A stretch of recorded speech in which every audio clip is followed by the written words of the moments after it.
Salut à tous, je suis Zene Ariane, votre spécialiste en génie civil. Aujourd'hui, nous allons parler des pathologies des terrassements, comme je l'ai annoncé dans la vidéo précédente. Je vais vous expliquer ce que j'entendais par pathologie des terrassements qui sont rencontrées de nos jours dans nos constructions. Les travaux de terrassement, comme je vous l'ai expliqué dans la vidéo sur les constructions en zone marécageuse, c'est l'ensemble des opérations de remblai et de déblai. La stabilité d'un terrain relève des lois complexes qui donc demandent une prudence dans les travaux susceptibles de l'affecter. Ces travaux susceptibles de l'affecter sont relatifs aux travaux de terrassement qui se caractérisent par deux phases.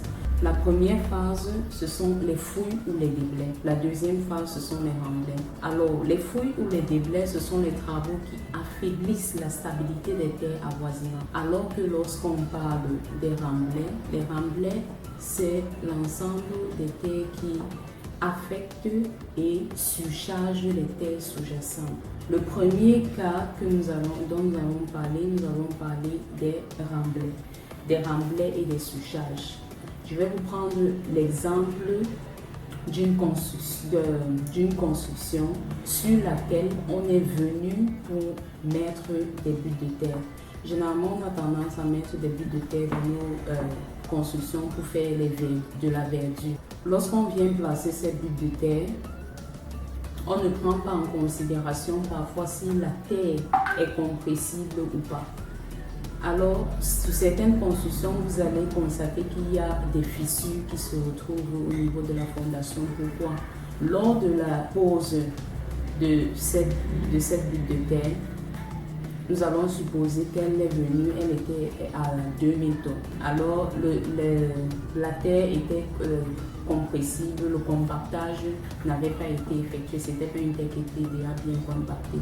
À la longue, au fil du temps, donc, à cause de la compressibilité de cette terre, ça se retrouve à 200 tonnes, ça se retrouve en train de s'élargir en largeur. Et lorsque ça s'élargit en largeur, donc, ça affecte donc ces constructions avoisinantes qui se trouvent en son sol affecté et présentent des fissures comme sur le schéma que vous allez voir. Dû à la compressibilité de ce sol, il va donc tasser et ce tassement va s'atténuer en largeur et se propager au niveau des constructions voisines, ce qui affecte ce bâtiment. Le deuxième cas, dans le cas des remblais et des surcharges, nous avons ici le cas du tassement différentiel qui peut se produire. Le tassement différentiel, par exemple, au niveau d'un terrain en pente. Vous allez constater qu'au niveau du terrain en pente, il y a ce même phénomène qui se produit dû à la terre qui a été apportée à ce terrain, qui se trouve également compressible et qui donc affecte ce bâtiment, sur lequel vous constatez qu'il y a des fissures au niveau de l'aval du bâtiment.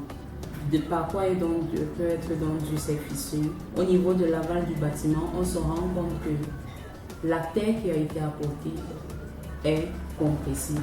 Et dû à cette terre compressible, donc, il y a donc des infiltrations d'eau à ce niveau. Et les infiltrations d'eau à ce niveau donc fragilisent notre sol à cet instant-là, qui entraînent donc des fissures au niveau du côté. Ces fissures peuvent être en V ou bien renversées et ces fissures peuvent aussi être horizontales.